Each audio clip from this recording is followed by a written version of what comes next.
Hello students, आज हम start कर रहे हैं अपने क्लास 10 के chapter number 2 that is acid base and salt. ठीक है, तो आज हम इसमें पढ़ेंगे एसिड क्या होते हैं, बेस क्या होते हैं, सॉल्ट क्या होते हैं। क्या एसिड्स सारे खट्टे ही होते हैं टेस्ट में? अगर सारे खट्टे होते हैं तो फिर लैब में जो एसिड्स मिलते हैं उसे कैसे टेस्ट करके बताओगे? लैब में जो केमिकल अवेलेबल है उसको कैसे बता सकते हो देख के कि वो एसिड है या बेस है? टेस्ट तो करोगे नहीं भाई, है ना? तो फिर कैसे बता सकते हो? तो आज ये सारी स्टोरी, एसिड है कहाँ, कहाँ से आया, कैसे पता चला हमें कि आपका कौन सा सब्सटेंस एसिड होता है, कौन सा बेसिक होता है, कौन सा न्यूट्रल यानी सॉल्ट होता है। सॉल्ट क्या न्यूट्रल ही होता है? नहीं, सॉल्ट सॉल्ट सिर्फ न्यूट्रल हो ये तो ज़रूरी नहीं। तो आज हम ये सारी चीज़ें पढ़ेंगे अपने इस चैप्टर में, ठीक है, जिसका नाम है क्या, एसिड्स बेसिस एंड सॉल्ट। ठीक है, ये जो चैप्टर है, ये चैप्टर आपके सीबीएसई के मेन एग्जाम्स में 7 to 8 मार्क्स के अराउंड का आता है। ठीक है, तो इट मीन्स ये बहुत इंपॉर्टेंट चैप्टर हो जाता है आपके लिए। तो चलिए इसको पढ़ते हैं। स्टार्ट करते हैं सबसे पहले कि एसिड्स, डेफिनेशन ऑफ एसिड है क्या एसिड। तो acids are the substance that produce H positive ion. या तो वो H पॉजिटिव आयन प्रोड्यूस करें या फिर वो क्या करें, H3O पॉजिटिव यानी हाइड्रोनियम आयन को प्रोड्यूस करें। ठीक है, एसिड क्या होते हैं? एक ऐसा सब्सटेंस जो कि या तो H पॉजिटिव आयन को रिलीज करे या फिर H3O पॉजिटिव आयन को रिलीज करे, उसे हम क्या कहते हैं, एसिड कहते हैं। यूजुअली स्टार्टिंग में अगर हम कैरेक्टरिस्टिक्स की बात करें तो कैरेक्टरिस्टिक्स में पहला हमने पढ़ा है कि क्या, शार इन टेस्ट होता है यानी टेस्ट में खट्टा होता है। पर वही वाली बात है कि सारे एसिड को तो टेस्ट नहीं कर सकते हम, है ना? तो हम एक और टेस्ट करके देख सकते हैं, हम लिटमस पेपर का टेस्ट करके देख सकते हैं, है ना? जिसमें कि अगर हम ब्लू लिटमस पेपर लें तो ब्लू लिटमस पेपर को अगर डिप करेंगे हम अपने सॉल्यूशन में तो वो रेड में कन्वर्ट हो जाए। अगर वो रेड में कन्वर्ट हो गया it means your substance is acidic. इसका मतलब क्या कि आपका सब्सटेंस क्या है, एसिडिक है। इसके बाद बात करें नेक्स्ट की, तो conduct electricity in aqueous solution, है ना? यानी ये क्या करता है, पहली बात तो ये पानी में घुल जाता है और पानी में घुलने के बाद ये क्या करता है, इलेक्ट्रिसिटी कंडक्ट करना स्टार्ट कर देता है। क्या करता है, इलेक्ट्रिसिटी को कंडक्ट करना स्टार्ट कर देता है। एक तो ये हो गया। फिर उसके बाद से एक और है कि अगर ये मेटल से रिएक्ट करेगा तो ये हाइड्रोजन गैस प्रोड्यूस करेगा, है ना? अगर इसको मेटल से रिएक्ट कराओ, चलिए एक रिएक्शन देख लेते हैं, है ना? कि फॉर एन एग्जांपल हमने जिंक लिया, जिंक को हम HCl से रिएक्ट करा देते हैं, है ना? ये HCl क्या है, एसिड है। HCl क्या है, एसिड ही तो है ना? तो जब हम जिंक को HCl से रिएक्ट करा देंगे तो फॉर्मेशन किसकी हो जाएगी, ZnCl2 की। एंड हाइड्रोजन गैस जो है वो रिलीज आउट हो जाएगी। क्या होगा, हाइड्रोजन गैस जो है वो रिलीज आउट हो जाएगी। तो यहाँ हाइड्रोजन गैस निकली, तो इट मीन्स एसिड एक ऐसे सब्सटेंस भी है जो कि मेटल के साथ रिएक्ट करके हाइड्रोजन गैस रिलीज करते हैं। वैसे हम बात करें, ये इसकी केमिकल प्रॉपर्टी हो गई, तो हम इसको अभी आगे भी पढ़ेंगे, है ना? लेकिन अभी तक ध्यान रखिए कि एसिड एक ऐसे सब्सटेंस जो जिसको हम जैसे ही एक्वस सॉल्यूशन में डालें वो क्या करे, या तो H पॉजिटिव आयन रिलीज करे या फिर H3O पॉजिटिव यानी हाइड्रोनियम आयन को रिलीज करे। ये हाइड्रोनियम आयन फर्दर डिसोसिएट हो जाता है किसमें, H पॉजिटिव प्लस H2O में। किसमें डिसोसिएट हो जाता है फर्दर, इसी में डिसोसिएट हो जाएगा, H positive plus H2O water में डिसोसिएट हो जाता है। तो आई होप आपको एसिड समझ में आ गया होगा कि एसिड को डिफाइन कैसे कर सकते हैं, क्या क्या कैरेक्टरिस्टिक्स हैं। तो यहाँ कुछ एग्जांपल्स दिए हैं, जैसे hydrochloric acid, sulphuric acid, nitric acid, acetic acid. ये कुछ एग्जांपल्स हैं किसके, हमारे एसिड्स के। अच्छा, कुछ एसिड्स होते हैं जिन्हें हम मिनरल एसिड्स के नाम से जानते हैं, मिनरल एसिड्स के नाम से जानते हैं। ठीक है, तो अब बात करेंगे मिनरल एसिड्स क्या होते हैं भाई। तो मिनरल एसिड्स की बात करें तो एक ऐसे एसिड जो कि मिनरल्स से बने हो, एक ऐसे एसिड जो मिनरल्स से बने हो, इसे इनऑर्गेनिक एसिड भी कहा जाता है। इसको इनऑर्गेनिक एसिड्स के नाम से भी जाना जाता है। ठीक है, तो ये इसमें कुछ एग्जांपल्स हैं हमारे पास, जैसे HCl, H2SO4 एंड HNO3। तो ये कुछ एग्जांपल्स हैं किसके, मिनरल एसिड्स के। ठीक है, तो मिनरल एसिड्स जो होते हैं वो यूजुअली वाटर में बहुत इजीली डिसॉल्व हो जाते हैं और बहुत इजीली डिसॉल्व होकर अपने आयंस को डिसोसिएट कर देते हैं। ठीक है, तो मिनरल एसिड्स क्या है, ये इनऑर्गेनिक एसिड्स हैं जो कि मिनरल्स से एक्सट्रैक्ट किए जाते हैं, जो मिनरल्स से निकाले जाते हैं। तो इसके कुछ एग्जांपल्स मैंने यहाँ पर लिख दिए। ठीक है, तो आई होप आपको मिनरल एसिड्स और एसिड क्लियर हो गया।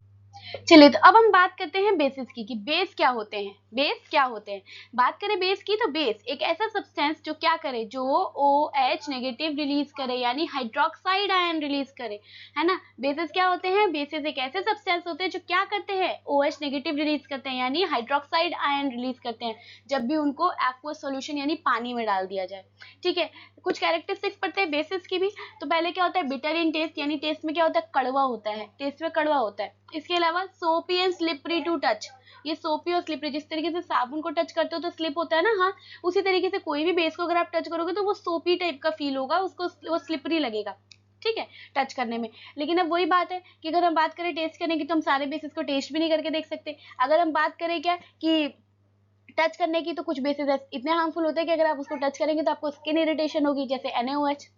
NaOH की बात करूँ तो स्ट्रॉन्ग बेस है, एक बहुत स्ट्रॉन्ग बेस है, pH नियरली 14 है pH इसका, है ना। अब अगर हम बात करें इसको, तो इसको अगर हम टच करेंगे तो हमारे स्किन में रैशेज स्टार्ट हो जाएंगी, तो फिर हम कैसे आइडेंटिफाई करें टच करके, है ना। तो फिर वहां पर काम करता है क्या, हमारा इंडिकेटर, वहां क्या काम करता है, हमारा इंडिकेटर वर्क करता है। इंडिकेटर क्या कहता है, इंडिकेटर में अगर हम रेड लिटमस सॉल्यूशन को लेंगे या रेड लिटमस पेपर को लेंगे तो वो क्या करेगा, उसको ब्लू में कन्वर्ट कर देगा। अगर हम रेड लिटमस पेपर को लेंगे तो वो क्या करेगा, उसको ब्लू में कन्वर्ट कर देगा। अगर ब्लू में कन्वर्जन हो गया, it means your substance is basic, आपका सब्सटेंस क्या है, बेसिक है। अगला, कंडक्ट इलेक्ट्रिसिटी, क्या करता है, इलेक्ट्रिसिटी कंडक्ट कर देता है। इसके अलावा बेसिस जो होते हैं वो यूजुअली वाटर में डिसॉल्व नहीं होते, bases are not dissolve in water, इसको भी लिख लीजिएगा, एक्सेप्ट एल्कलीज, एक्सेप्ट एल्कली, है ना। तो बेसिस जो होते हैं वो यूजुअली वाटर में डिसॉल्व नहीं होते हैं, लेकिन कुछ बेसिस हैं जो वाटर में डिसॉल्व हो जाते हैं, जिसको हम क्या बोलते हैं, एल्कली बोलते हैं, है ना। क्या बोलते हैं, एल्कली बोलते हैं। चलिए तो फिर देखते हैं एल्कली क्या होता है ना। एल्कली पे क्वेश्चन आया हुआ है कि ये व्हाट आर एल्कलीज, है क्या एल्कलीज। ठीक है, तो बात करते हैं एल्कलीज की। तो ALKALI, एल्कलीज क्या होते हैं, these are the type of bases which are dissolve in water, है ना। इसको हम ऐसे भी लिख सकते हैं, type of bases which dissolve in water। ठीक है, एक ऐसे तरीके के बेस जो वाटर में डिसॉल्व हो जाए उसे हम क्या बोलेंगे, उसे हम एल्कली के नाम से जानते हैं। ठीक है, तो यहाँ देखिए, तो बेसिस वैसे वाटर में डिसॉल्व नहीं होते, बट कुछ बेसिस होते हैं जो वाटर में डिसॉल्व हो जाते हैं, जिसे हम क्या कहते हैं, एल्कली बोलते हैं। एंड ये क्या करेगा, फिर इलेक्ट्रिसिटी को कंडक्ट कर देगा। कुछ एग्जाम्पल है, जैसे sodium hydroxide, potassium hydroxide, calcium hydroxide, magnesium hydroxide, है ना। तो ये क्या है, ये एग्जाम्पल्स है आपके कुछ बेसिस के। अच्छा, तो अब ये एल्कलीज कहाँ से आई, तो देखो आपने ऐसे करके देखा होगा, आपकी पीरियोडिक टेबल होती है इस तरीके की, तो है टेबल पीरियोडिक, है ना। हाइड्रोजन को तो बीच में प्लेस किया गया है, या हाइड्रोजन है, क्योंकि हाइड्रोजन का तो पता ही नहीं चलता ना, कभी तो वो ग्रुप नंबर 1 की तरह रिएक्ट करने लगता है, कभी तो बिहेव करेगा, उसके आउटर मोशन में एक इलेक्ट्रॉन है तो ग्रुप नंबर 1 की तरह बिहेव करेगा, कभी क्या करेगा, ग्रुप नंबर 17 की तरह बिहेव करना स्टार्ट कर देगा। तो ये डिपेंड करता है कि उसके साइड में है कौन, उसके साथ बैठा कौन है, उसके साथ जो बैठा होगा, है ना, ये पता है क्या करेगा, उसके ऑपोजिट बिहेवियर स्टार्ट कर देगा। जैसे अगर मैं बात करूं, अगर मैं लिथियम को हाइड्रोजन से रिएक्ट कराना स्टार्ट करूं, तो ये क्या बनाएगा, लिथियम हाइड्राइड बनाएगा, है ना, जिसमें कि लिथियम आपका क्या हो जाएगा, पॉजिटिव हो जाएगा, एंड के हाइड्रोजन क्या हो जाएगा, नेगेटिव हो जाएगा। ठीक है, लेकिन अगर वही मैं बात करूं कि अगर मैं इसको रिएक्ट करा रही हूँ कि H2 से रिएक्ट कर लो, अगर अगर हाइड्रोजन को मैं रिएक्ट करा रही हूँ किससे, क्लोरीन से, है ना, तो इट गिव्स HCl। अब यहाँ पर हाइड्रोजन पॉजिटिव हो गया और ये नेगेटिव हो गया। तो देखिए यहाँ हाइड्रोजन जो है ये अपना नेचर ही चेंज कर लेता है, डिपेंड करता है कि इसके बगल में बैठा कौन है, इसके साथ जो कंबाइंड होगा ये उसका ऑपोजिट डायरेक्शन में अपने नेचर को चेंज कर लेता है ना। जैसे कि हमने देखा कि लिथियम जो है वो हाइड्रोजन के कंपेरिजन में थोड़ा सा ज्यादा पॉजिटिव है, तो यहाँ लिथियम क्या है, पॉजिटिव बन गया, एंड हाइड्रोजन क्या है, नेगेटिव बन गया। लेकिन इस कंडीशन में जहां पर हाइड्रोजन हमने लिया, क्लोरीन एक नेगेटिव है, तो क्लोरीन नेगेटिव है तो उसके कंपैरिजन में हाइड्रोजन पॉजिटिव हो गया, तो इसने रिएक्शन करके अपने आप को कैटायन बना लिया। अच्छा, तो अगर H पॉजिटिव है तो इसको तो हम हाइड्रोजन कैटायन के नाम से ही जानते हैं, हाइड्रोजन के कैटायन के नाम से ही जानते हैं। लेकिन बात करें H नेगेटिव की, तो H नेगेटिव को हम हाइड्राइड के नाम से जानते हैं, हाइड्राइड के नाम से जानते हैं। ठीक है, H नेगेटिव को हम किस नाम से जानते हैं, हाइड्राइड के नाम से जानते हैं। ठीक है, तो अब ऐसा क्यों कर रहा है भाई, ये हाइड्रोजन कभी पॉजिटिव हो रहा है कभी नेगेटिव हो रहा है, ऐसा कोई और एलिमेंट तो जल्दी करता नहीं है, तो इसने ऐसे कैसे कर दिया। ये यहाँ पर प्रॉब्लम आती है क्या, यहाँ एक्चुअल में इसकी कन्फिग्रेशन है। देखो ये है हाइड्रोजन का एटम, ये मैंने यहाँ पर बनाया हाइड्रोजन का एटम ऊपर, है ना। तो देखो अगर मैं हाइड्रोजन के एटम की बात करूं, ठीक है, तो देखिए हाइड्रोजन एक ऐसा एलिमेंट जिसके फर्स्ट शेल में सिर्फ एक इलेक्ट्रॉन है एंड फर्स्ट शेल हमेशा ड्यूप्लेट फॉर्म करती है। आपने पढ़ा होगा 9th क्लास में कि फर्स्ट शेल में 2 से ज्यादा इलेक्ट्रॉन्स हम नहीं डाल सकते, यानी फर्स्ट शेल कैसी होती है, ड्यूप्लेट की फॉर्मेशन करती है। अब इसके साथ तो 50-50 वाली कंडीशन आ गई ना, अगर कोई इसको एक इलेक्ट्रॉन पकड़ा दे तो भी ये स्टेबल हो जाएगा और अगर किसी को जरूरत है तो ये अपना एक इलेक्ट्रॉन भी दे देगा तो भी ये शांत हो जाएगा बिल्कुल, ठीक है, तो भी स्टेबल हो जाएगा। तो यही कारण है कि हाइड्रोजन कभी कभी तो क्या करता है, एज अ कैटायन वर्क करने लगता है, बिहेव करने लगता है, और कभी कभी एज अ एनायन बिहेव करने लगता है। डिपेंड करता है कि उसके साइड में कौन है। अगर कोई इलेक्ट्रो नेगेटिव एलिमेंट आ गया है तो ये अपना इलेक्ट्रॉन उसको डोनेट कर देगा और अपने आप को H पॉजिटिव बना लेगा। लेकिन अगर कोई इलेक्ट्रो पॉजिटिव एलिमेंट इसके पास आ गया है तो ये क्या करेगा, उससे एक इलेक्ट्रॉन ले लेगा और अपने आप को नेगेटिव बना लेगा, ठीक है। तो ये तो बात रही किसकी, हाइड्रोजन की। तो हाइड्रोजन की टेंडेंसी होती है। चलिए तो अब पढ़ते हैं नेक्स्ट सॉल्ट। सॉल्ट क्या है, डेफिनेशन ऑफ सॉल्ट देखते हैं। तो salt are the compound formed when acids react with base during a neutralisation reaction, ठीक है। जब भी कोई एसिड किसी बेस से रिएक्ट करेगा देन इट फॉर्म्स सॉल्ट। जब भी कोई एसिड किसी भी बेस से रिएक्ट करेगा वो क्या फॉर्म करेगा, वो सॉल्ट की फॉर्मेशन करेगा। किसकी, सॉल्ट की। तो अब सॉल्ट की बात करें तो सॉल्ट आपका एसिडिक भी हो सकता है, सॉल्ट आपका बेसिक भी हो सकता है एंड सॉल्ट न्यूट्रल भी हो सकता है, ठीक है।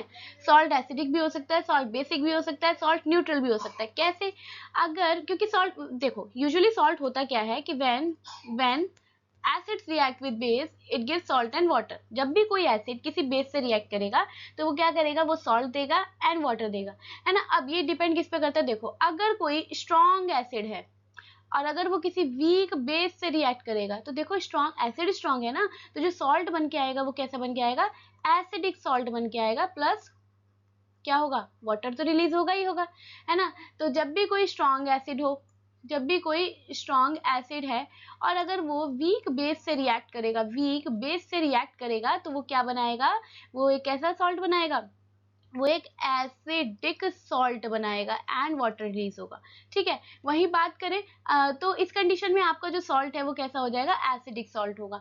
लेकिन बात करें अगर बेस की, तो अगर कोई वीक एसिड है और वो अगर कंबाइन होता है किसी स्ट्रॉन्ग बेस से देन इट गिव्स, अब देखो बेस स्ट्रॉन्ग है ना, बेस स्ट्रॉन्ग है तो यहाँ पर जो सॉल्ट मिलेगा वो भी क्या, वो कैसा मिलेगा, वो कैसा मिलने वाला है, वो बेसिक सॉल्ट मिलेगा। वो क्या मिलेगा, बेसिक सॉल्ट मिलेगा, प्लस अगेन वाटर रिलीज होने वाला है।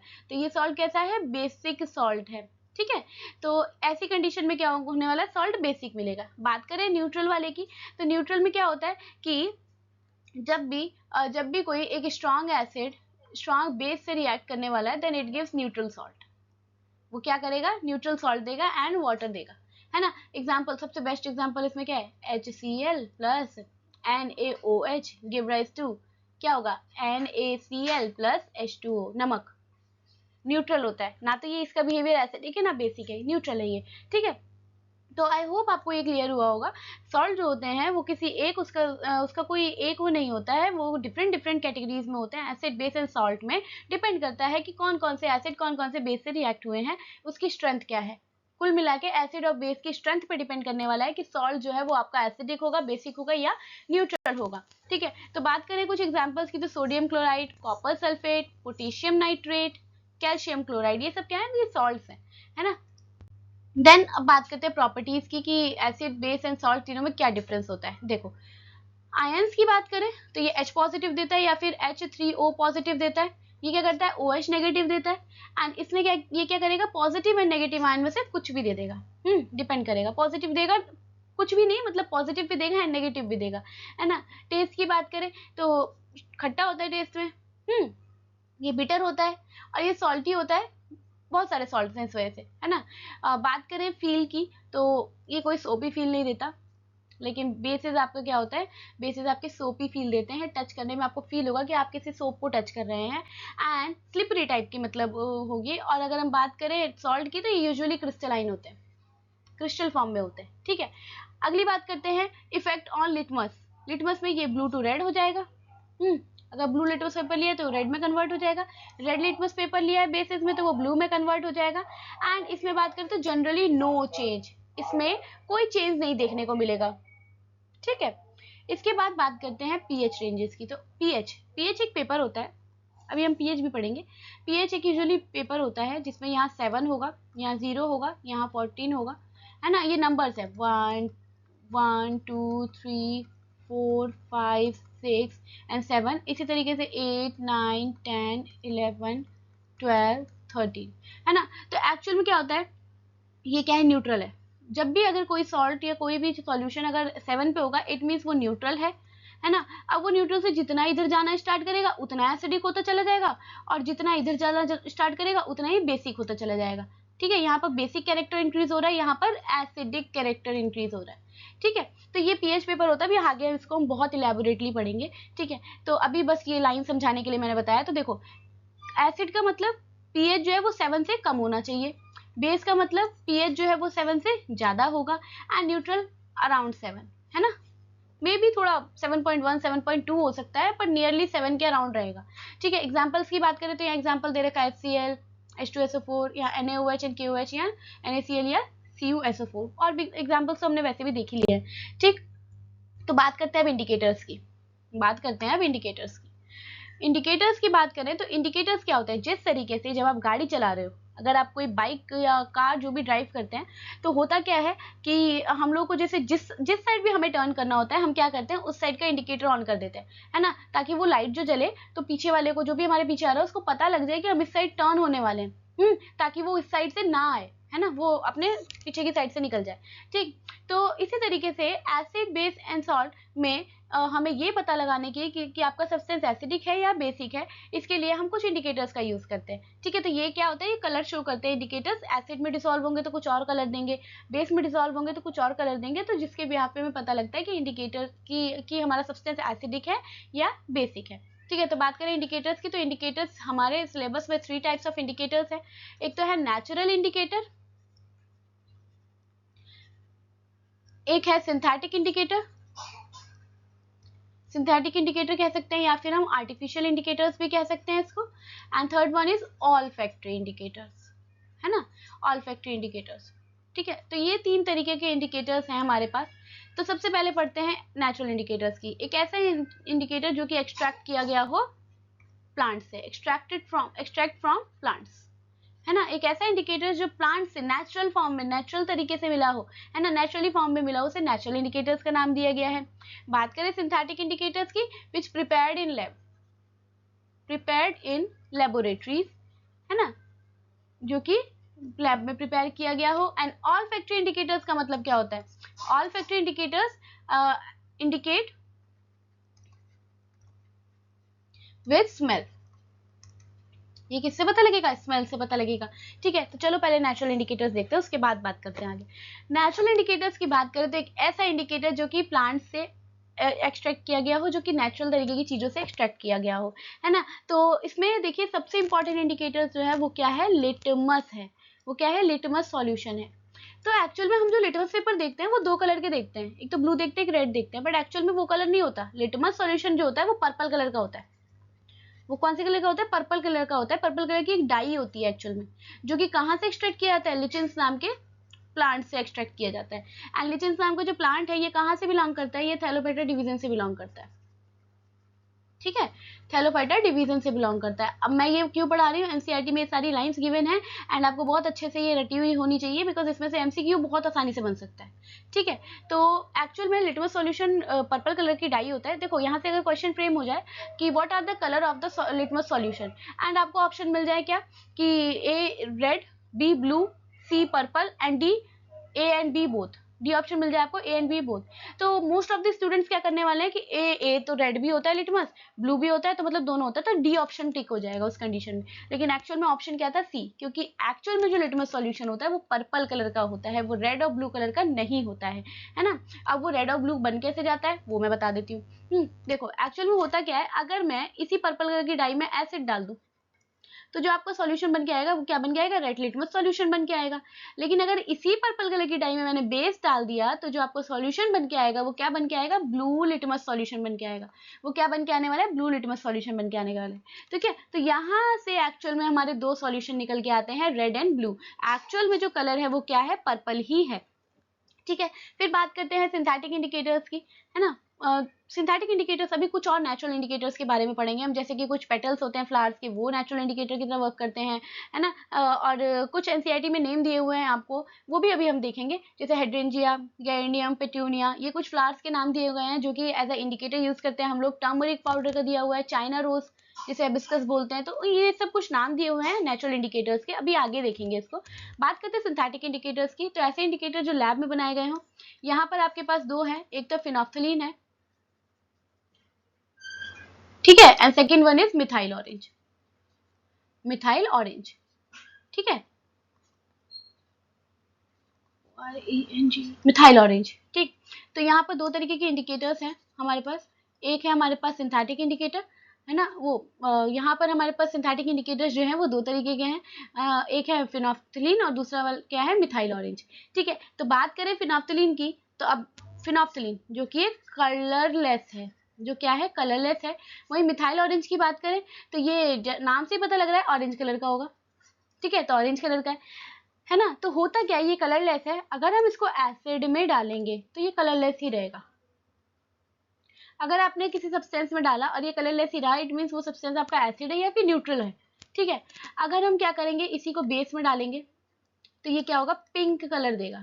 तो यहाँ पर हम एक चीज समझ पाए कि जो अगर फिनोप्थलीन का हम यूज करते हैं, तो फिनोप्थलीन एसिड और न्यूट्रल में तो कोई इंडिकेशन नहीं देने वाला। हाँ, अगर बेस से है तो बेस को तो आपको आइडेंटिफाई करके बता देगा कि आपका ये वाला सब्सटेंस बेस है, क्योंकि क्या करेगा, जैसे ही फिनोप्थलीन डालेगा वो पिंक कर देगा आपके सॉल्यूशन को, है ना।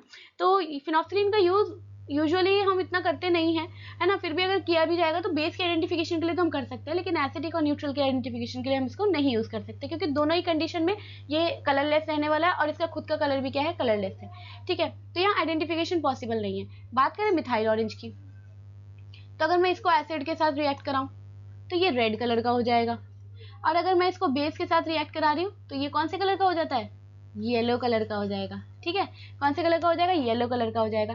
तो यहाँ से थोड़ा सा चेंज मेरे को देखने को मिल रहा है कि अगर मैं एसिड डालूंगी तो रेड हो जाएगा, बेस डालूंगी तो येलो हो जाएगा, तो ये आइडेंटिफिकेशन में हेल्प कर देगा, है ना, मिथाइल ऑरेंज। पर फिनोप्थलीन इतना ज्यादा प्रेफर हम नहीं करते हैं, ठीक है। इसके बाद बात करते हैं नेक्स्ट ऑल्फैक्टरी। इस दो के अलावा हमें और इंडिकेटर नहीं पढ़ने हैं सिंथेटिक में। बात करते हैं ऑल्फैक्टरी इंडिकेटर्स की, तो एक ऐसे इंडिकेटर जो स्मेल से पता लगे। यहाँ पर तीन इंडिकेटर्स हैं, एक तो है क्लोव, दूसरा है अनियन एक्सट्रैक्ट, एंड तीसरा है वनीला एक्सट्रैक्ट, है ना, वनीला एक्सट्रैक्ट। होता क्या है इन इंडिकेटर्स में होता क्या है कि अगर इन इंडिकेटर्स को हम एसिड में डालेंगे तो जैसी इसकी स्मेल है, क्लोव की जो स्मेल होती है, अनियन की जो स्मेल होती है, वनीला की जो स्मेल होती है, वो एज इट इज रहेगी, है ना, smell remains same, smell remains same, जैसी स्मेल थी वैसी ही स्मेल रहेगी। लेकिन अगर हम बात करें इसको हम बेस में डालें तो ये स्मेल क्या होगी, डिसअपियर हो जाएगी, स्मेल डिसअपियर हो जाएगी, ठीक है। तो यहाँ से हमें पता लगेगा कि आपका सब्सटेंस एसिडिक है या बेसिक है, ठीक है। ऑल्फैक्टरी इंडिकेटर्स यूजुअली ऐसे लोगों के लिए यूज किया जाता है जो ब्लाइंड होते हैं या जो कलर को इतने आसानी से नहीं पहचान पाते हैं, तो उनके लिए होते हैं ये इंडिकेटर्स कि वो इस इंडिकेटर्स के बिहाफ पे एसिड और बेस के बीच में आइडेंटिफिकेशन कर सकते हैं, ठीक है। तो ये तो बात रही इंडिकेटर्स की, ठीक। तो अब हम पढ़ते हैं इंडिकेटर्स में कुछ और इंडिकेटर्स के कुछ नेचुरल इंडिकेटर्स के बारे में। तो देखिए, एसिड बेस तो हमने पढ़ ही लिया, फिर हम देखते हैं इसके बाद कि इंडिकेटर्स क्या होते हैं। Indicators are the substance that help us to find whether a solution is acidic, basic और न्यूट्रल। ये तो हो गई डेफिनेशन कि इंडिकेटर आपको हेल्प करता है कि आपका सब्सटेंस एसिडिक है, बेसिक है या न्यूट्रल में, है ना। कैसे, कलर के बिहाफ में बताता है और स्मेल के बिहाफ पे भी बताता है, और स्मेल के बिहाफ पे बताता है। बात करें इंडिकेटर्स की, तो अभी मैंने पढ़ा दिया, तीन तरीके के इंडिकेटर्स हैं, natural, synthetic and olfactory indicators, है ना। ये आपको नेचुरली तरीके से मिलेंगे, प्लांट से मिलेंगे, है ना, और ये क्या लेबोरेटरी में आप सिंथेसाइज करोगे और ये आप स्मेल के थ्रू बता पाओगे, ठीक है। तो अब कुछ नेचुरल इंडिकेटर्स की बात करें तो लिटमस अभी हमने पढ़ा, है ना। तो इसी से लिटमस पे, इसी से क्या बनता है आपका, दो सॉल्यूशन बनते हैं। एग्जाम्पल ये लिचेंस से लिया गया है, लिचेंस का साइंटिफिक नेम यहाँ पर लिखा हुआ है, ठीक है। अब ये करता क्या है कि एसिड में ब्लू टू रेड, इसमें रेड टू ब्लू, है ना, न्यूट्रल में कोई चेंज नहीं देगा, दोनों में से कोई भी। टर्मरिक, नेक्स्ट है टर्मरिक, है ना। तो ये इंडिकेटर जो वही टर्मरिक यानी हल्दी के पेड़ से मिलता है, इसका भी साइंटिफिक नेम दिया हुआ है। और ये क्या करता है, एसिड में तो येलो ही रहेगा लेकिन बेस में रेड ब्राउन कलर दे देगा, रेडिश ब्राउन कलर देगा, और इसके अलावा न्यूट्रल में भी ये कोई कलर नहीं देने वाला। चाइना रोज जिसे हिबिस्कस फ्लावर भी कहते हैं, ये अगेन चाइना रोज के जो पेटल्स होते हैं उससे हम देखेंगे, इसका साइंटिफिक नेम दिया हुआ है यहाँ पर। ये क्या करेगा, डार्क पिंक और रेड हो जाएगा। जैसे ही हम एसिडिक में डालेंगे, एसिड में डालेंगे तो क्या करेगा, डार्क पिंक और रेड हो जाएगा, और जैसे हम इसे बेस में डालते हैं क्या होता है, ग्रीन कलर का हो जाता है ना। लेकिन अगर हमने न्यूट्रल में डाला तो ये क्या होता है, पिंक कलर का ही रहेगा, जो इसका कलर है एक्चुअल वही कलर रहेगा इसका।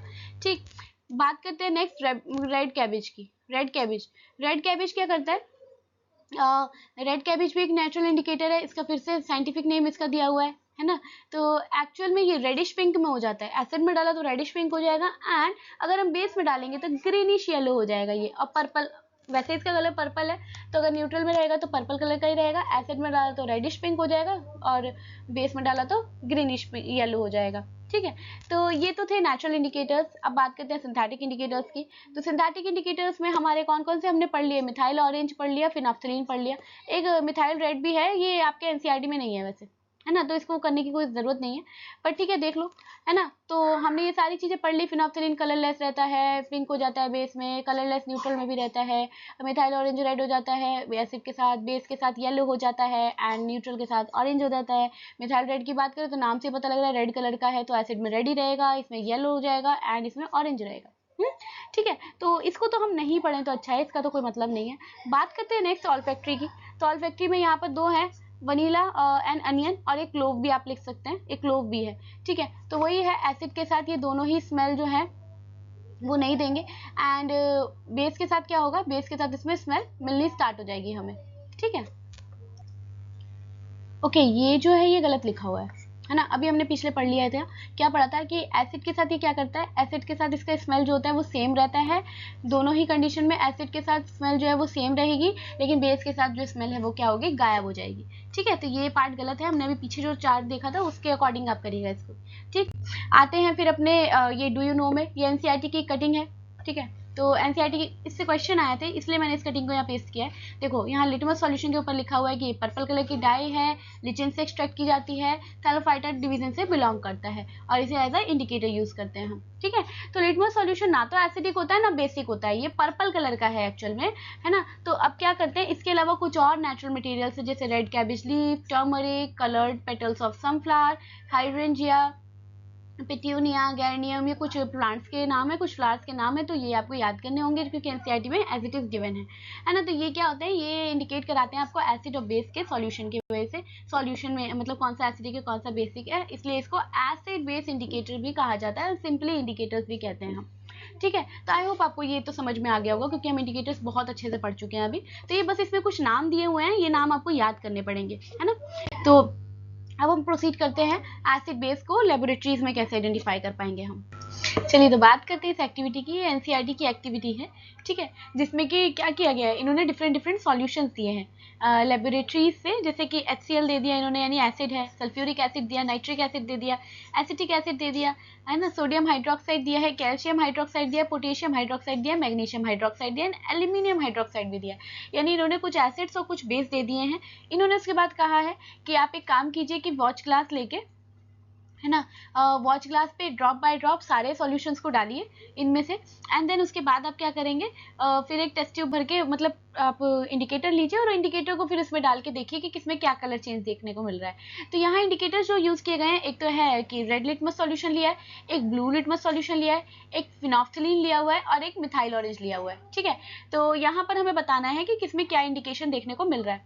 तो चलिए पहले हम यहाँ पर ना अपना सॉल्यूशन लिख लेते हैं, सारे एक काम करते हैं, सारे एसिड सॉल्यूशन एक साथ लिख लेते हैं, सारे बेस सॉल्यूशन एक साथ लिख लेते हैं, है ना। तो यहाँ HCl लिखते हैं, H2SO4 दिया है, नाइट्रिक एसिड दिया हुआ है HNO3, और क्या दिया हुआ है, एसिटिक एसिड दिया हुआ है, एसिटिक एसिड दिया हुआ है यानी CH3COOH दिया हुआ है, एंड उसके बाद से कुछ बेसिस दिए हैं, बेस में क्या दिया है, NaOH दिया है, NaOH दिया है, और क्या दिया हुआ है, कैल्शियम हाइड्रोक्साइड दिया हुआ है, कैल्शियम हाइड्रोक्साइड दिया है, और क्या दिया है यहाँ पर, पोटेशियम हाइड्रोक्साइड, मैग्नीशियम हाइड्रोक्साइड, है ना, पोटेशियम हाइड्रोक्साइड, मैग्नीशियम हाइड्रोक्साइड। ठीक है, और इसके अलावा एक और दिया हुआ है एल्यूमिनियम हाइड्रोक्साइड, अमोनियम हाइड्रोक्साइड, है ना। यानी NH4OH। तो ये कुछ हाइड्रोक्साइड मतलब कुछ एसिड्स और कुछ बेस दिए हुए हैं, ये पूरा एसिड है, ये पूरा बेस है ना। तो हम बात करते हैं सबसे पहले कि एसिड्स के लिए। तो अगर रेड लिटमस सॉल्यूशन है और एसिड को अगर हम एसिड उसमें डाल रहे हैं, तो देखिए एक्चुअल में एसिड जो होता है, एसिड की टेंडेंसी होती है कि वो ब्लू से रेड हो जाता है। एसिड्स के लिए अगर हम बात करें, है ना, तो एसिड्स के लिए देखते हैं, अगर ब्लू लिटमस सॉल्यूशन है तो वो रेड में कन्वर्ट हो जाएगा। अगर हमारा फिनोफ्थिलीन है तो वो क्या करेगा, कलरलेस ही रहेगा। और अगर मिथाइल ऑरेंज है तो उस कंडीशन में अगर हमने एसिड लिया है तो एसिड में क्या हो जाएगा, रेड हो जाएगा, है ना। तो चलिए एसिड्स के लिए देखते हैं। रेड लिटमस सॉल्यूशन में रिमेन सेम ही रहने वाला है ना, रिमेन सेम, क्योंकि ब्लू टू रेड होता है ना, ये क्या होगा, रेड कलर में कन्वर्ट हो जाएगा। फिनोफ्थिलीन की बात करें तो कलरलेस रहेगा, और हम कह सकते हैं remain same, again remain same. And बात करें मिथाइल ऑरेंज की, तो मिथाइल ऑरेंज में कौन से कलर का हो जाता है, ये रेड कलर का हो जाता है, ठीक है। चलिए, तो ये तो बात हुई एसिड्स की। फिर हम बात करते हैं बेस की। बेस क्या होता है ना। बेस एक ऐसा सॉल्यूशन जो कि रेड लिटमस को ब्लू में कन्वर्ट कर देगा। फिनोफ्थिलीन की बात करें तो फिनोफ्थिलीन को पिंक कलर का बना देगा। एंड मिथाइल ऑरेंज की बात करें तो मिथाइल ऑरेंज को क्या करेगा, येलो कलर का बना देगा। तो चलिए बेस के लिए लिखें तो रेड लिटमस में ये ब्लू में कन्वर्ट हो जाएगा। ब्लू लिटमस के लिए बात करें तो ये रिमेन सेम ही रहने वाला है। अगर बात करें फिनोफ्थिलीन की, तो फिनोफ्थिलीन में क्या हो जाएगा, पिंक कलर का हो जाएगा। एंड यहाँ पर मिथाइल ऑरेंज की बात करें तो मिथाइल ऑरेंज यहाँ पर रेड है तो यहाँ येलो कलर का हो जाएगा बेस में, ठीक है। तो ये एक्टिविटी जो थी इसमें इस एक्टिविटी के बिहाफ पे हमें ये टेबल नंबर 2.1 को फिल करना था। तो आई होप आपको ये समझ में आ गया होगा टेबल, ठीक है। तो understanding the chemical properties of acid and base था ये, जिसके ऊपर हम देख रहे थे कि लेबोरेटरीज में हम किस तरीके से आइडेंटिफाई कर पाते हैं अपने एसिड्स और बेस को, ठीक है। तो इसके बाद देखिए नेक्स्ट एक्टिविटी दिया है, एक्टिविटी नंबर 2.2। देखिए, तो बात करें इस एक्टिविटी की, ये एक्टिविटी एक्चुअल में ऑल फैक्ट्री एजेंट्स के ऊपर है। जो ऑल फैक्ट्री होते हैं ना, ऑल फैक्ट्री इंडिकेटर्स होते हैं, उसके ऊपर है ये बेस्ड एक्टिविटी। तो इसमें क्या किया गया है, इसमें इन्होंने क्या किया, एक फाइनली चॉप्ड अनियन लिया है, अनियन जिसको बहुत अच्छे से चॉप कर दिया है, उसको एक प्लास्टिक बैग लिया, प्लास्टिक बैग में उन्होंने उस अनियन की चॉप्ड अनियन को डाला। उसके अलावा उन्होंने क्या किया, एक क्लीन क्लॉथ डाल दिया, क्लीन क्लॉथ की स्ट्रिप डाली, छोटी छोटी सी स्ट्रिप डाल के उसके बाद से फिर इन्होंने टाइटली उसको पैक करके, टाइटली उसको टाई करके और फिर उसको ओवरनाइट फ्रिज में रख दिया है, ताकि जब हम उसे निकालें तो वो जो दोनों कपड़े हैं उसमें अनियन के एक्सट्रैक्ट जो है वो जमा हो जाए, ठीक है। ये करने का पर्पस मेन था ये, है ना। अब क्या करना है, अब हम क्या करेंगे, एक क्लॉथ लेंगे, उसमें हम क्या करेंगे, HCl डालेंगे। एंड एक और क्लॉथ लेंगे, उसमें हम क्या करेंगे, NaOH डालेंगे। एक में क्या करें, HCl डाल देते हैं और एक में क्या करते हैं, NaOH डाल देते हैं, एंड देन उसके बाद से जो क्या ऑब्जर्वेशन आपको मिली वो बताना है ना। ये डालने के बाद हमने क्या किया, दोनों स्ट्रिप्स को वाटर से साफ कर दिया अच्छे से, है ना। और फिर उसके बाद हम क्या कर रहे हैं, ओडर देख रहे हैं, स्मेल देख रहे हैं कि किसमें कितनी स्मेल रहेगी। सेम यही काम हमें वनीला एसेंस के साथ करना है। हम क्या करेंगे, वनीला एसेंस लेंगे, तो इसमें क्या करना है, हमें फिर HCl लेना है एक टेस्ट ट्यूब में, एक में NaOH डालना है, और उसमें क्या करना है, वनीला एसेंस को डालना है दोनों में, और फिर उसके बाद से स्मेल करके देखना है कि किसमें स्मेल आ रही है, किसमें नहीं आ रही है। एंड देन यही काम क्लोव ऑयल को लेके भी हम करेंगे, ठीक है। तो जब हमने ये किया, भी हमने ऑल फैक्ट्री इंडिकेटर्स पढ़े थे, जिसमें हमने देखा था कि क्या इसमें फ़र्क होने वाला है। तो बात करें अगर हम अनियन वाले की, तो एसिड के साथ अगर हम करते हैं, चलिए पहले ये देखते हैं, which of these vanilla, onion and clove can be use as olfactory indicators, है ना। इसको ऑल्फैक्टरी इंडिकेटर्स की तरह यूज किया जाता है। तो हमने क्या देखा था, हमने देखा था पहले एसिड। तो एसिड में क्या होता है, एसिड में अगर जो एसिडिक वाला सोल्यूशन है उसमें तो स्मेल आएगी अनियन की, अनियन स्मेल आएगी, अनियन की आएगी, वनीला की आएगी, अगर वनीला यूज़ किया है तो, क्लोव यूज़ किया है तो क्लोव की भी स्मेल आएगी। लेकिन हम बात करें अगर हमने बेस लिया है, बेस में जब उसको डाला है तो स्मेल क्या है, गायब हो जाएगी। स्मेल क्या होगी, डिसअपियर हो जाएगी, स्मेल डिसअपियर हो जाएगी, यानी क्या हो जाएगी, गायब हो जाएगी, ठीक है। तो एसिड्स में हमने देखा कि स्मेल एज इट इज है, एंड बेस में क्या होगा, स्मेल गायब हो जाएगी। तो आई होप आपको ये क्लियर हो गया होगा, ठीक है। तो चलते हैं तो बात करते हैं सब नेचुरली अकरिंग एसिड्स, यानी कुछ ऐसे एसिड जो कि नेचुरली हमें मिले हैं। इसमें सबसे पहला क्या है, सिट्रिक एसिड। सिट्रिक एसिड क्या है, ये इसको सिट्रस फ्रूट्स में पाया जाता है, जैसे लेमन, ऑरेंजेस, ये क्या है, ये सिट्रस फ्रूट्स है, तो इसके अंदर जो पाया जाता है उसको सिट्रिक एसिड बोलते हैं। Used in foods, soft drinks and preservatives, है ना, इसको इन सब जगहों पे यूज किया जाता है। नेक्स्ट है टार्ट्रिक एसिड, जो कि टर्मरिक यानी ग्रेप से मिलता है एंड इमली से मिलता है, ठीक है। यूज की बात करें तो baking powder, food and medicine में। ये बेकिंग पाउडर पता है क्या लिखा है एक्चुअल में, जो बेकिंग सोडा होता है ना, बेकिंग सोडा को बेकिंग पाउडर में कन्वर्ट करने के लिए हमें इसमें टार्ट्रिक एसिड का यूज करना पड़ता है। टार्ट्रिक एसिड एक माइल्ड एसिड है ना, जो कि हमारे ग्रेप्स में पाया जाता है और हमारी इमली में पाया जाता है। ठीक है, तो इमली और ग्रेप्स में जो एसिड पाया जाता है, जब उसको हम बेकिंग सोडा में डालते हैं तो वो बेकिंग पाउडर में कन्वर्ट हो जाता है। इसके अलावा कुछ मेडिसिन और फूड में भी इसका यूज किया जाता है। देन नेक्स्ट हम एसिड की बात करते हैं, लैक्टिक एसिड। लैक्टिक एसिड जो कि कर्ड यानी दही में, और जो मिल्क जो खराब हो जाता है मिल्क, उसमें पाया जाता है। ठीक, तो हेल्प इन मेकिंग कर्ड, इससे ही दही बनती है। एंड फूड एंड कॉस्मेटिक्स में इसका यूज किया जाता है। फिर एसिटिक एसिड, जिससे विनेगर बनता है ना, इसी एसिटिक एसिड में वाटर डिसॉल्व कर दोगे तो क्या बनता है, विनेगर बनता है। इसको कुकिंग, पिकल्स, क्लेंजर, वो जो आप चाउमीन खाते हो बाहर से जाके मार्केट में, उसमें भी विनेगर ये एसिटिक एसिड ही डलता है ना। तो यूजुअली फूड आइटम्स में अचार बनाने में और एज ए क्लेंजर यूज करते हैं इसको। देन फॉर्मिक एसिड, जो कि जब चींटी काट लेती है ना, एंड की जो स्टिंग होती है, जो उसकी क्या बोल सकते हो, उसका जो डंक होता है जो है ना, उसमें हमें फॉर्मिक एसिड मिलता है। ठीक है, और इसके अलावा एक नेटल लीव है, ये नेटल लीव्स जो है, इसमें भी हमें क्या मिलता है, इसमें फॉर्मिक एसिड मिलता है। मतलब इसका अगर एक छोटा सा भी पोर्शन गड़ा तो ये बहुत ही तेज दर्द देता है। जैसे चींटी के काटने में दर्द होता है, उसी तरीके से इस पेड़ के टच करने से भी हमें जो है दर्द फील होता है। ठीक, present in and sting and use in a textile industry. ठीक, तो ये क्या था, ये कुछ नेचुरली अकरिंग एसिड्स थे। तो एसिड्स क्या होते हैं हम पढ़ चुके हैं, जो H पॉजिटिव रिलीज करते हैं। बेस क्या होते हैं, जो H नेगेटिव रिलीज करते हैं, है ना। ब्रॉन्स्टेड-लियोरी थ्योरी के बारे में पढ़ते हैं। ब्राउनस्टेड-लियोरी थ्योरी, है ना, जो कि 1923 में आई थी। According to Bronsted Lowry theory, an acid is proton H positive donor and base is proton H positive acceptor, है ना। तो यानी एसिड वो होगा जो H पॉजिटिव को डोनेट कर दे, एंड बेस जो होगा वो H पॉजिटिव को एक्सेप्ट कर ले। ठीक है, तो इनके अकॉर्डिंग एसिड और बेस की ये डेफिनेशन थी। ठीक है, तो सब्सटेंस, एक ऐसा सब्सटेंस जो H पॉजिटिव को डोनेट कर दे वो एसिड कहलाएगा, और एक ऐसा सब्सटेंस जो उसी H पॉजिटिव को गेन कर ले वो क्या कहलाएगा, बेस कहलाएगा। ठीक है, एग्जाम्पल देखिए, HCl विद वाटर क्या बना, H3O पॉजिटिव बना एंड Cl नेगेटिव बना, यानी कॉन्जुगेट एसिड बनाता है एक, और एक बनाता है कॉन्जुगेट बेस। ठीक है, ये कॉन्जुगेट एसिड और कॉन्जुगेट बेस में कन्वर्ट हो गया। देन बात करते हैं नेक्स्ट, अमोनिया। अमोनिया एक बेस है।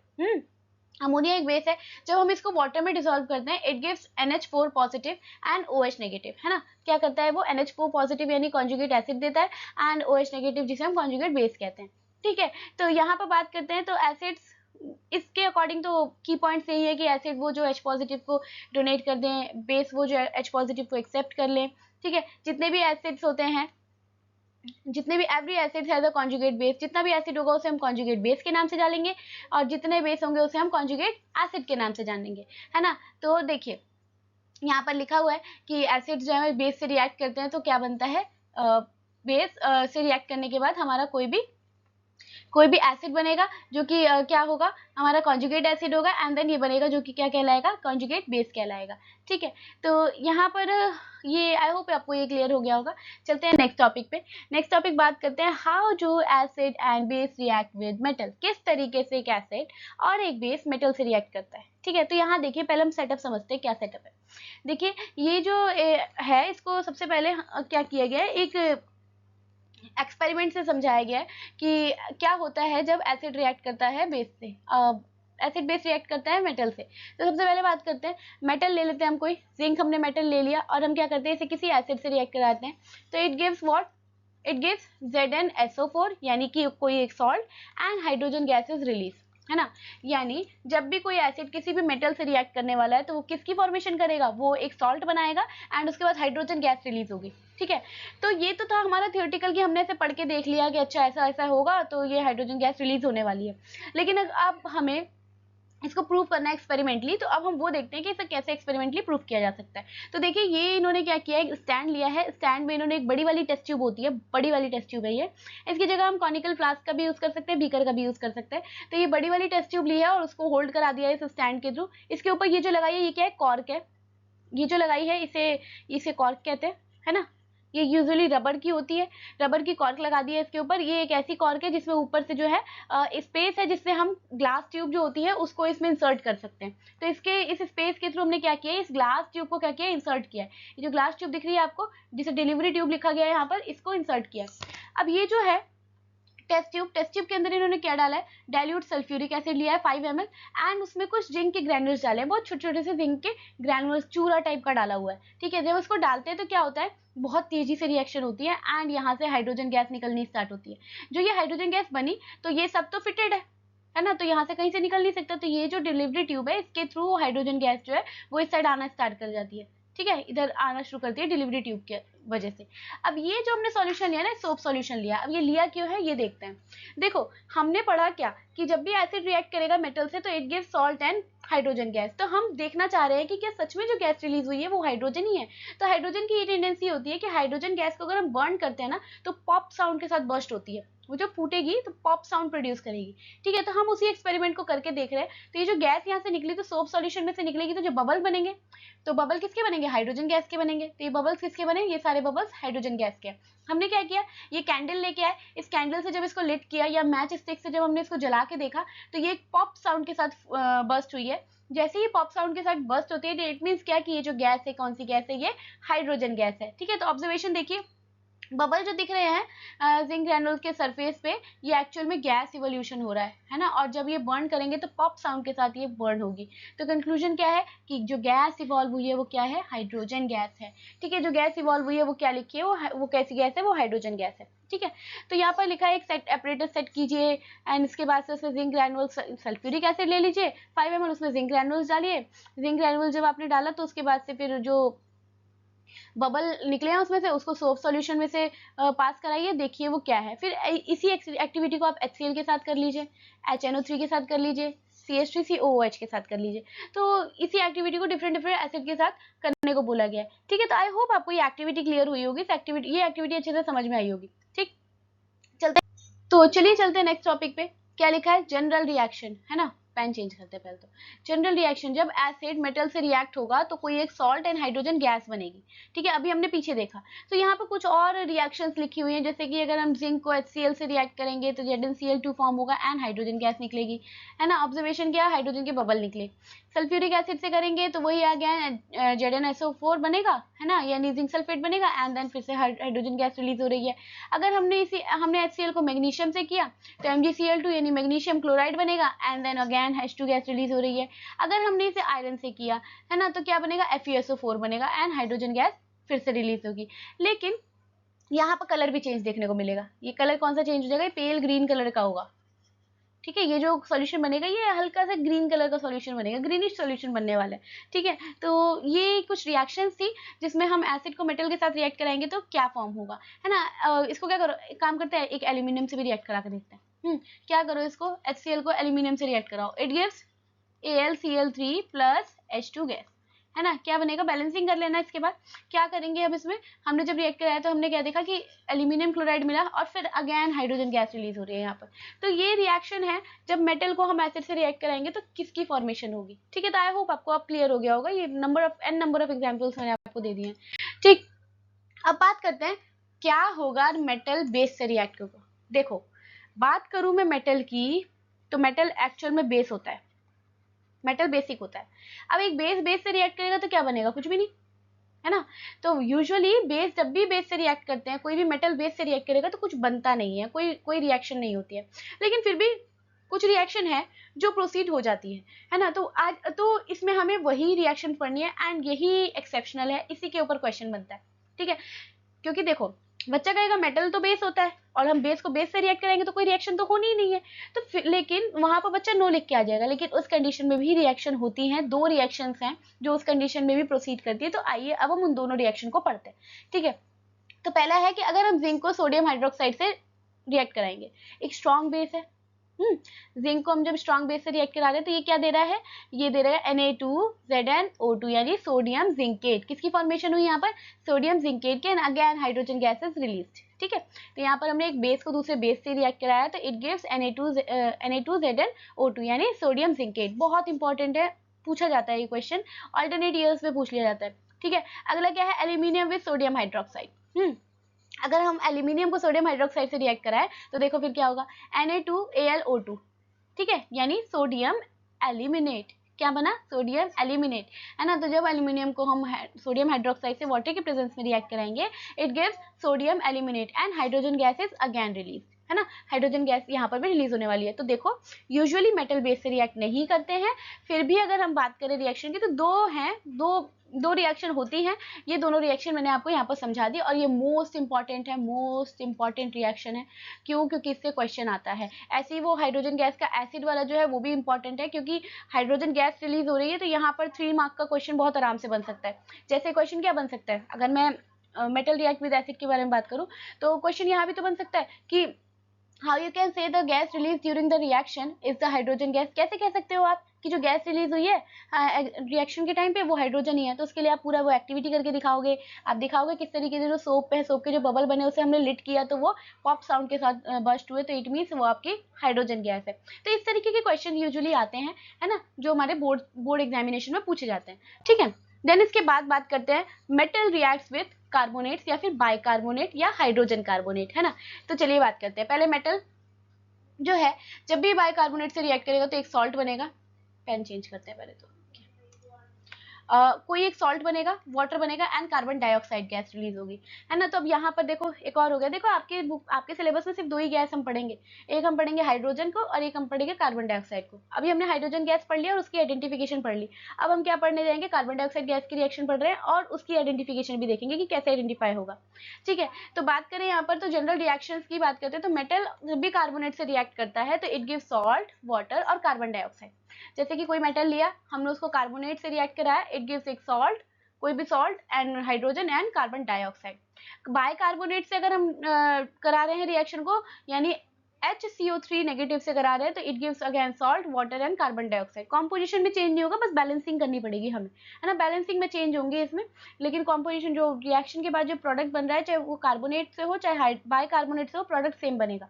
ठीक, तो देखते हैं यहाँ फिर से अगेन एक सेटअप किया गया है जिसमें इन्होंने क्या किया है, सोडियम बाइकार्बोनेट डाला हुआ है, सोडियम कार्बोनेट का सॉल्यूशन डाला हुआ है, जिंक ग्रैनुअल्स के साथ डाला हुआ है। अगेन ये फिट करा हुआ है कॉर्क में फिट की है क्या, डिलीवरी ट्यूब। और फिर यहाँ क्या हो रहा है, यहाँ जो इन्होंने दिया लिखा हुआ है वो क्या लिखा है, लाइम वाटर, यानी CaOH का होल ट्वाइस, है ना, लाइम वाटर।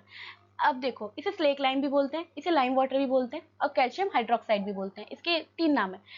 अब होता क्या है, ये क्यों लिया है, देखो ये यूजुअली कलरलेस होता है ना।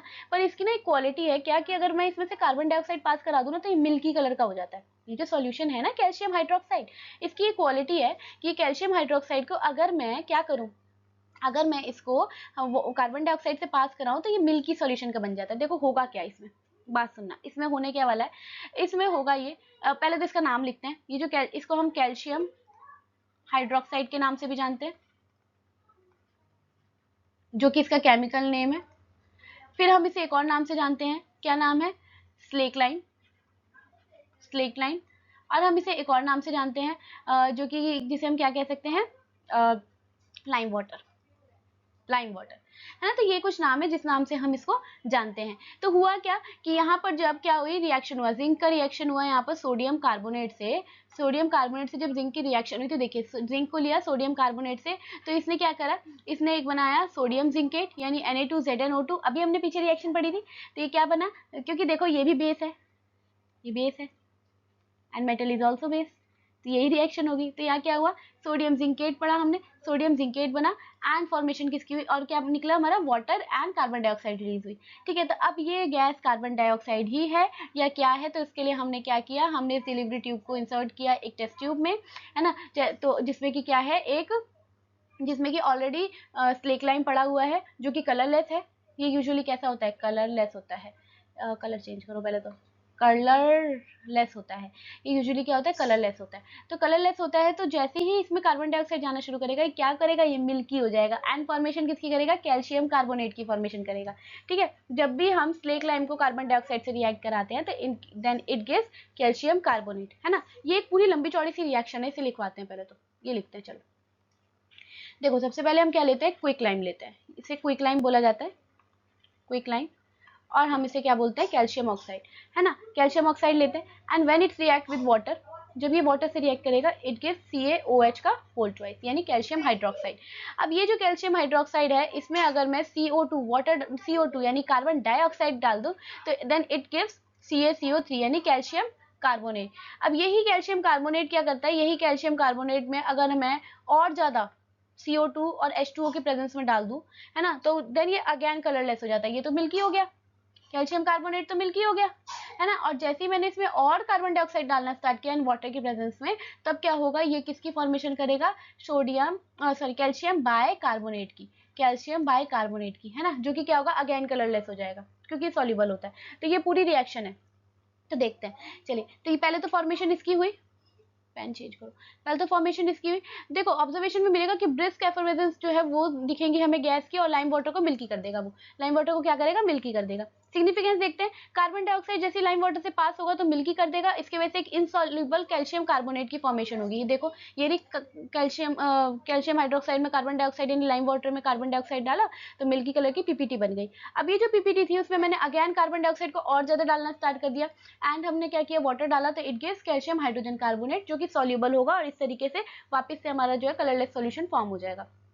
ठीक, तो ये तो था क्या, कार्बोनेट। अब बात करते हैं नेक्स्ट मेटल बाय कार्बोनेट की, है ना। तो इसमें लेते हैं zinc granules and sodium bicarbonate solution. Again ये लिया हमने, पूरा सेटअप बनाया जिसमें हमने जिंक ग्रैनुल डाले हैं, किसके अंदर, सोडियम बाय कार्बोनेट के अंदर डाले। तो देखो जिंक सोडियम बाय कार्बोनेट के अंदर डाला, यानी NaCO3, सोडियम हाइड्रोजन कार्बोनेट भी बोलते हैं इसको। तो it gives Na2CO3 plus H2O plus CO2। And again delivery tube के थ्रू यहाँ से हम कार्बन डाइऑक्साइड को इसमें से जब पास कराते हैं तो ये क्या होता है, मिल्की हो जाता है। ऑब्जर्वेशन अगेन ब्रिस्क एफर्वेजेंस दिखेंगी हमें, लाइम वाटर को मिल्की कर देगा। ठीक है, तो यहाँ पर आपको समझ में आ गई होगी, ये रिएक्शन इजिली क्लियर हो चुकी होगी। अब तो हमने इससे पहले रिएक्शन जो पढ़ी वो हाइड्रोजन गैस की पढ़ी, और अब हम पढ़ रहे हैं कार्बन डाइऑक्साइड गैस की, है ना। इसके बाद बात करें इंपॉर्टेंस की इसकी, तो यहाँ पर हम आइडेंटिफाई कर पा रहे हैं कि मेटल को कार्बोनेट से रिएक्ट करते हैं तो कार्बन डाइऑक्साइड प्रोड्यूस होता है, लेबोरेटरी में हम इसको कर सकते हैं। इसके अलावा क्या है कि बहुत सारी इंडस्ट्रीज जो हैं वहाँ पर ये डेली लाइफ का प्रोसेस हो चुका है ना। डेली लाइफ मतलब इंडस्ट्रीज में और हमारी डेली लाइफ में ये प्रोसेस हमें देखने को मिलता है ना। एंटासिड जब भी रिएक्ट करेगा excess of carbon dioxide release होगी। तो ये कुछ टॉपिक्स थे जो हमने आज के लेक्चर में कवर किया। ऑलरेडी 51-52 मिनट्स के अराउंड की वीडियो जा चुकी है, तो अब हम अपने बाकी के टॉपिक्स नेक्स्ट लेक्चर में कवर करेंगे। तो आई होप आपको ये क्लियर हुआ हो। अगर आपको वीडियो अच्छी लगी हो तो चैनल को लाइक कीजिए, सब्सक्राइब कीजिए, बेल आइकन हिट कर दीजिएगा ताकि आपको आगे की अपडेट्स भी मिलती रहे। प्लस इसको अपने फ्रेंड्स के साथ शेयर कीजिए ताकि उनको भी हेल्प मिले, है ना। और इसके अलावा आपको इन टॉपिक्स में से या किसी भी टॉपिक्स में से कोई भी डाउट हो तो आप मुझसे कमेंट सेक्शन में पूछिएगा, एंड मैं नेक्स्ट वीडियो जब भी लाऊंगी तो मैं उसमें वो सारे लेक्चर को, सारे डाउट्स को कवर करूंगी पहले, एंड देन मैं अपना लेक्चर आगे प्रोसीड करने वाली हूँ। तो तब तक के लिए bye bye and take care.